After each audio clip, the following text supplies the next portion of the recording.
umubwire Kagame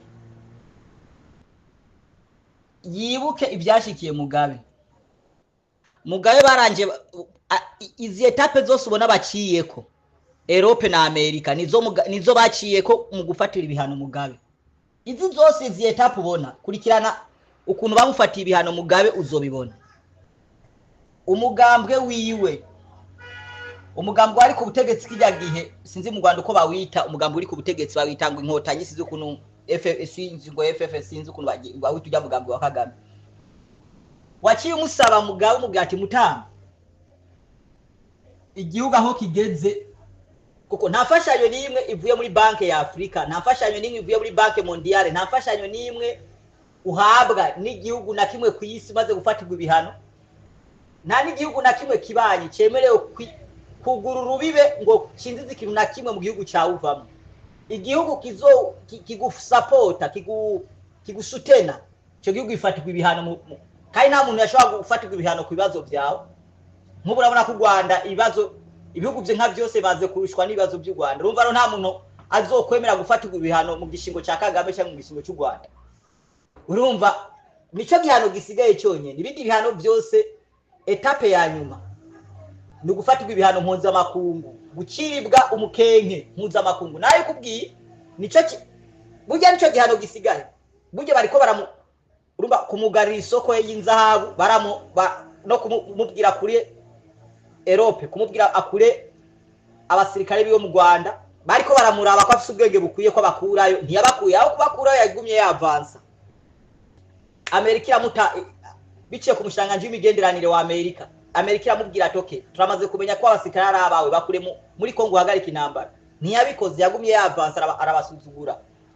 Ubu rero urabona ko Amerika yamaze gufatira ingingo mu gisata cha gisirikare cy'umutekano n'igisata cy'intwara hagati mu gihugu. Ugitwara n'uyu kirare kabarebe. Urabona ko abaze kumfatira ibihano. Ubu rero igica gikurikira ni cyanyuma. Buryo bariko baramugabisha barabe ku bwenge bwiwe bukora. Barabe ko abasirikare bakura hagarika intambara igihugu cya Kongo, abasirikare ba Kongo basubire mu gihugu bacungera imipaka yabo. Urumva bari bakiko baramugabisha.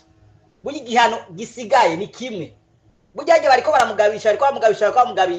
Burya Amerika na Europe burya ntibafata ibihano directement babanza kugabisha. Baragutelefona bakakumenyesha bakaja gukora amanama baguma kugabisha. Mugabe igihano cyanyuma gisigaye no gufatirwa ibihano u Rwanda. Ibihano mpuzamakungu. Umvise igihugu cya gifatiwe ibihano mpuzamakungu. Ukiribwa umukenke n'ababanyi nta kintu na kimwe we cyemerewe kuva hanze kikinjira mu gihugu cyawe. Urumva ivyo uri mari vyujya amafaranga ukoresha nayo wari usanga nta yandi mafaranga yemerewe kwinjiza mu gihugu cyawe. Amafaranga mva makungu ntushobora kuyaronka, amabanki arahomba, amasoko arahomba, bagwiza tunga bakora mu gihugu cyawe baca batangura gukura imitahe mu Rwanda bayitware hanze kuko ntawe komera gukora homba igihugu. Abagwiza tunga bose barahunga igihugu barakivamo. Urumva wumvise igihugu gifatiwe ibihano mpuzamakungu uba winjiye mu kaga gakomeye. Nico Kagame arindiriye. Reka turindire ibindi ko nakubwira uzobibona atabakuyeyo byihutirwa muri kuno kwezi nyene kwa kabiri kutarahera. Urabona ibimushikira Kagame, uraza kubona ibimushikira mwo bibiri gufatirwa ibihano mpuzamakungu canke Amerika ifatanye na Europe bamukubite bamurase bamukure ku butegetsi bamwice. Burya nzira ni zibiri canke inzira igira gatatu no kumugururira no kufatira ibihano no kumugurira dossier yo kumufata ya muri sentare mpuzamakungu bamufate. Urabona hari abaperezida bose bamaze gufatirwa ibihano. Urabona ko Putin yigeze gufatirwa ibihano atemerewe kuja muri Afrika cyo kuzunguruka. Uravyibuka ubari karoherezwa na Amerika ku bwa Trump. Mugabo umenye inyuma igihe cya Biden Putin nta bihugu bya Afrika yemerewe kugendera. Urumva ingendo barakugarira ingendo bagaca bagugura dossier ati igihugu cyose azoshika mu cyo mufata. Urumva ico ni gihano gikomeye cyane. Batawukoreye ico baca gukorera igihano mpuzamakungu. Gufatirwa ibihano mpuzamakungu wango ntiwemerewe kujya ukimbibe. Ikindi gihano bashaka kuguha no kukurasa. Burya ONU na Europe ibihano bafise ni bitatu na Amerika ibihano bafise bagufatira ni bitatu. Icyambere barakurasa bakakwica hakuja bakuyeho Gaddafi canke Saddam. ibirenze kw'ivyo bitari uko baragufata ibihano mpuzamakungu wavyumvise uko bikugendera bakakugarira imbibe. Ikigira gatatu bashaka kugurira dossier yo kugufata dossier kuko urabona ko yagirizwe ibyaha ndengera butungana byo kwica abantu bya genocide ijya ni nka genocide dae ibyaha ndengera butungana wisha abantu barenga 100 wice abantu barenga 100 icyarimwe icyo ibacita icyaha ndengera butungane muri ONU niko bacita. Urabona ko yagirizwa kwica abantu 3000 igoma.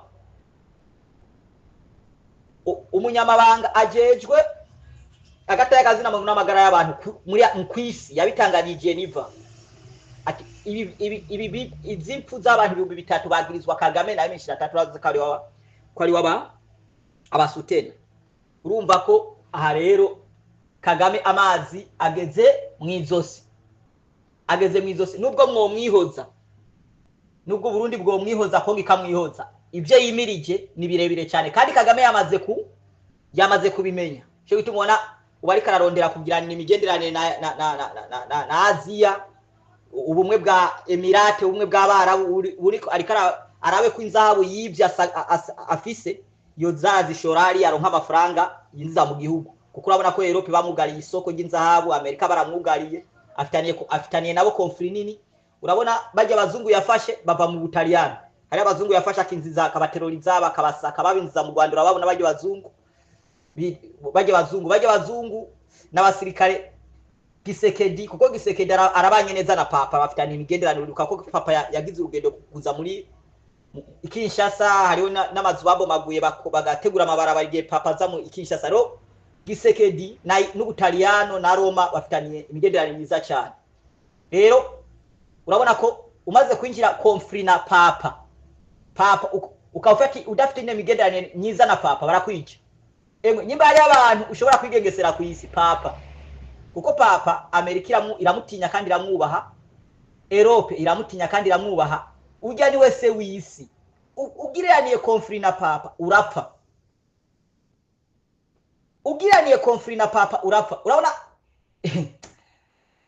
burya gufata bajya basirikare b'Abaroma bari hajya akabamaramaza akabasuzuguza akabasaka izuba riva akabakibigwa bijya byonyene yakoze. Ijya ni conflit dasanzwe yatanguje na Roma, rumva ni ntambara idasanzwe yatanguje n'uburo na Roma na Papa na Vatican.